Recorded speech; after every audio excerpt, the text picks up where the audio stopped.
হে রাসূল তোমাকে ভুলি আমি কেমন করে, হে রাসূল তোমাকে ভুলি আমি কেমন করে। হাজারো ব্যথা বেদনার পরে ফিরে আসনি তুমি আপন ঘরে, দিনের আলো তুমি ছড়িয়ে দিতে চলে গেলে মদিনায় মক্কা ছেড়ে। হে রাসূল তোমাকে ভুলি আমি কেমন করে। খেয়ে না খেয়ে দিন প্রচারের কাজে নিজেকে দিয়েছ বিলিয়ে, খেয়ে না খেয়ে দিন প্রচারের কাজে নিজেকে দিয়েছ বিলিয়ে। পাথরের আঘাতে ক্ষত বিক্ষত হয়ে সারা শরীর থেকে রক্ত ঝরে। হে রাসূল তোমাকে ভুলি আমি কেমন করে, হে রাসূল তোমাকে ভুলি আমি কেমন করে। জনাবে মুহাম্মদুর রাসূলুল্লাহ সাল্লাল্লাহু আলাইহি ওয়াসাল্লামের দুইজন জামাতা ছিলেন। একজন ছিলেন হযরতে আলী রাদিয়াল্লাহু তাআলা আনহু, আরেকজন ছিলেন হযরতে উসমান রাদিয়াল্লাহু তাআলা আনহু। হযরতে আলী রাদিয়াল্লাহু তাআলা আনহু ছিলেন গরীব ঘরের, আর হযরতে উসমান রাদিয়াল্লাহু তাআলা আনহু ছিলেন ধনী ব্যক্তি। এবার হযরতে আলী রাদিয়াল্লাহু তাআলা আনহু যখন বাসায় একদিন রাসূল গেলেন, হযরতে আলী রাদিয়াল্লাহু তাআলা আনহুর বাসায় যখন রাসূল একবার গেলেন, রাসূল যাওয়ার পরে ফাতেমা রাদিয়াল্লাহু তাআলা আনহাকে ডাক দিয়ে বলতেছেন, হে ফাতেমা ঘরের দরজা খুলো। ফাতেমা রাদিয়াল্লাহু তাআলা আনহু যখন ঘরের দরজাটা খুললেন রে বন্ধু, ঘরের দরজা খোলার পর মায়ার নবী রাহমাতাল লিল আলামিন সাইয়্যিদুল মুরসালিন খাতামান নবিয়্যিন হযরতে ফাতেমা রাদিয়াল্লাহু তাআলা আনহাকে ডাক দিয়া বলতেছেন যে, ফাতেমা ঘরে কি খাবারের মতো কোনো কিছু আছে কিনা? ফাতেমা রাদিয়াল্লাহু তাআলা আনহা বলতেছেন, আব্বা জান আমার বাড়িতে বিগত 3 দিন ধরে চুলায় কোনো কিছুই রান্না করা হয় না, আমার বাড়িতে 3 দিন ধরে কোনো কিছুই রান্না হয় না।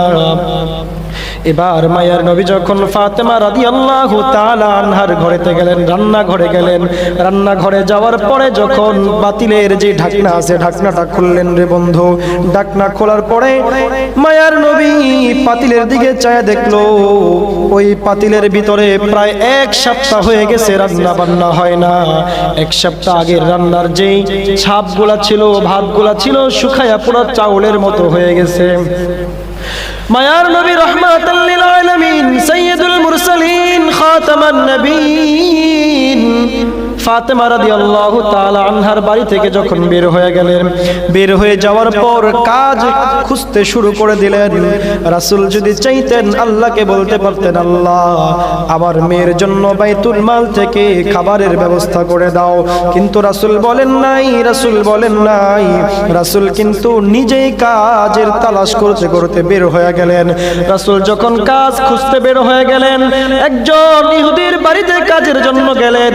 যাওয়ার পরে যখন ইহুদিকে বলা হইল আমি আপনার বাড়িতে কাজ করব, ইহুদি মায়ার নবীকে বলতেছেন, ভাই আপনি এই যে আমার কুয়াটা আছে এই কুয়া থেকে পানি তুলবেন, কুয়া থেকে পানি তুলে তুলে খেজুর গাছের গোড়ায় গোড়ায় দিবেন, এর বিনিময়ে আসরের নামাজের পরে বিকালবেলা সন্ধ্যার সময় আমি আপনাকে কিছু খেজুর দিব বিনিময়ে।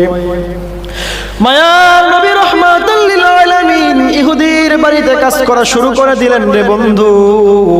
কাজ যখন করতেছিলেন কুয়া থেকে পানি উঠাইতেছে, পানি উঠাইয়া উঠাইয়া যখন খেজুর গাছের গোড়ায় দিতেছে, হঠাৎ করে মায়ার নবীর হাত মুবারক থেকে বালতিটা পিছল খাইয়া কুয়ার ভিতরে পড়ে গেল। কুয়ার ভিতরে যখন পড়ে গেলেন, কুয়ার ভিতরে বালতিটা পড়ার সাথে সাথে ইহুদি দূর থেকে দৌড়ে চলে আসলো, আয়েশা মায়ার নবীর নরম গাল মুবারকের ভিতরে জোরে একটা থাপ্পড় বসায়া দিল। সবাই জোরে বলেন না নাউজুবিল্লাহ। এবার বন্ধু মায়ার নবী রাহমাতাল লিল আলামিন সাইয়্যিদুল মুরসালিন এমন একজন মানুষ যেই নবীর 63 বছর জীবনে কোনোদিন গুনাহ করে নাই, যেই নবীর 63 বছর জীবনে কোনোদিন মিথ্যা কথাও বলেন নাই। ও বন্ধু, আপনি আর আমি যখন বিপদে পড়ি মিথ্যা কথা অটোমেটিক আপনার আমার মুখ দিয়ে কিন্তু বের হয়ে যায়। আল্লাহ রাব্বুল আলামিন পবিত্র কোরআনের ভিতরে বলতেছেন, ইন্নাকা লাআলা খুলুকিন আযীম, নিশ্চয় আমি আমার রাসূলকে সুন্দর চরিত্রের অধিকারী বানাইছি। আমার মুসলমান ভাইরা, ইসলামপুরের মুসলমান খেয়াল করে শুনবেন, মায়ার নবীর গাল মুবারকের ভিতরে যখন ইহুদি জুড়ে থাপ্পড় বসাইয়া দিল রে বন্ধু, ইহুদি যখন থাপ্পড় মারলো, থাপ্পড় মারার পরে আমার মায়ার নবী কেমন নবী ছিলেন, কেমন আদর্শবান নবী ছিলেন। আমার নবী পাল্টা কোনো আঘাত করলেন না, পাল্টা কোনো উত্তর দিলেন না। উত্তর না দিয়ে মায়ার নবীর কাজ শুরু করে দিলেন। কাজ করার পরে যখন আসরের নামাজের পর, ও বন্ধু, মায়ার নবী যখন পানি আবার তুলতেছিলেন, যখন কুয়া থেকে হাত থেকে কুয়ার ভিতরে বালতিটা পড়ে গেছে, বালতি পড়ার পরে যখন মায়ার নবীর গাল মুবারকের ভিতরে ইহুদি জুড়ে থাপ্পড় মারলো, ইহুদি থাপ্পড় মেরে যখন চলে গেল, মায়ার নবী কুয়ার দিকে চায়া চায়া বলতেছে, কুয়ারে তুমি কি চিনোনি আমি কে রে? কুয়া বলতেছে, নবীজি ইহুদি আপনাকে চিনতে পারে নাই, ইহুদি আপনাকে চিনে নাই, কিন্তু আমি নবী আপনাকে চিনি। আপনি নবী যদি না হইতেন, আল্লাহ যদি আপনার মতো নবী মুহাম্মদুর রাসূলুল্লাহকে না বানাইতো, আমি কুয়াকে মনে হয় আল্লাহ দুনিয়াতে সৃষ্টি করতো না। ওগো নবীজি, আপনি বলেন আপনি আপনার কি খেদমত করতে পারি? কুয়াকে ডাক দিয়ে মায়ার নবী বলতেছেন, ও কুয়ারে, আমি কুল কায়নাতের জন্য রহমত, মানবের জন্য রহমত, আমি নবীজি দানবের জন্য রহমত। আমি কুয়ারে, আমি নবী কুয়া, তুই তোর জন্য আমি নবী রহমত। যখন এই কথাটা মায়ার নবী বললেন, বলার সাথে সাথে কুয়া বলতেছেন, নবীজি আপনি আমাকে আদেশ করেন, আপনার জন্য কি করা লাগবে? মায়ার নবী বলতেছেন, কুয়ারে, আল্লাহর জন্য আমার ভালোবাসার দিকে তাকাইয়া কুয়ারে তুমি তোমার কুয়ার পানির জোয়ারটা বসাইয়া দাও। সাথে সাথেই কুয়ার পানিগুলা টলমল করা শুরু করে দিল। এবার কুয়ার পানি যখন উতলানো শুরু করে দিল, সাথে সাথে আমার মায়ের নবীর হাত মুবারকের ভিতরে বালতিটা চলে আসলো।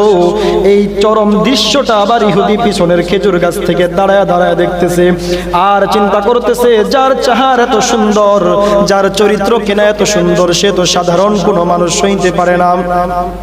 এই কথা যখন চিন্তা করলো রে বন্ধু, এবার মায়ার নবী আসরের নামাজের পরে মাগরিবের আগ মুহূর্তে খেজুরগুলা নিয়ে যখন ফাতেমা রাদিয়াল্লাহু তাআলা আনহার বাড়িতে চলে গেলেন, এবার ইহুদি দৌড়াইয়া নবীজির দরবারে যাওয়ার জন্য রওনা হলেন। ইহুদির বাড়িতে বড় একটা দা ছিল, সেই দা দিয়ে তার ডান হাতটা কেটে ফেললো। ডান হাতটা যখন কাটলো, ডান হাতটা নিয়ে এবার রাসূলের দরবারে গেল।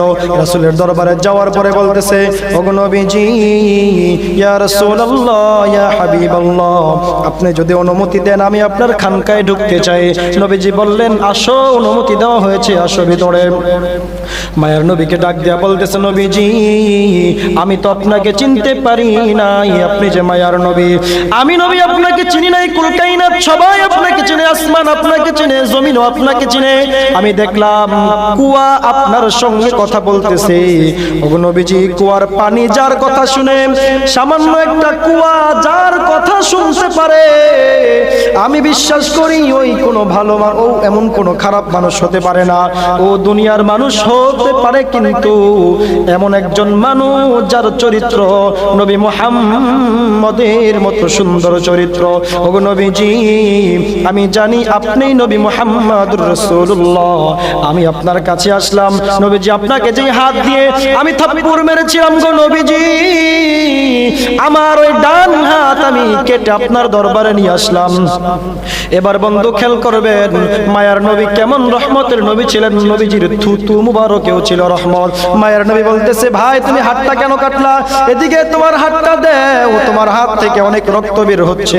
মায়ার নবী যখন ইহুদির হাতটা নিল রে বন্ধু, ইহুদির হাতটা যখন নিল, নেওয়ার পরে ইহুদির হাতের ভিতরে থুতু মুবারক দিয়া, যেমন করে কাগজ ছিঁড়লে ঘাম লাগাইলে কাগজ আবার সুন্দর করে জোড়া লেগে যায়, প্লাস্টিকের ভিতরে যেমন করে সুপার গ্লু দিলে প্লাস্টিক জোড়া লেগে যায় রে বন্ধু, ঠিক তেমন করে মায়ার নবীর থুতু মুবারক ছিল রহমত। মায়ার নবী থুতু মুবারক দিয়া ইহুদির হাতটাকে যখন এইভাবে জোড়া দিয়ে ধরলেন, সাথে সাথে ইহুদির হাতটা জোড়া লেগে গেল, পুনরায় আগের থেকে বেশি দ্বিগুণ শক্তিশালী হয়ে গেল। জুড়ে বলেন না সুবহানাল্লাহ। রহমাতাল লিল আলামিন নবী, রহমাতাল লিল আলামিন নবী, কুরআনে প্রমাণ, আশিক ছাড়া কেউ বুঝবে না দয়াল নবীর শান। রহমাতাল লিল আলামিন নবী, রহমাতাল লিল আলামিন নবী, কুরআনে প্রমাণ, উম্মত ছাড়া কেউ বুঝবে না আমার দয়াল নবীর শান। নবী আমার মদিনারি বুলবুল, আমার আল্লাহ ভালোবেসে নামটি দিলেন মুহাম্মদ রাসূল। আল্লাহু আকবার। সেই নবীকে ভুল বুঝিলে থাকবে না ঈমান, উম্মত ছাড়া কেউ বুঝবে না আমার দয়াল নবীর শান।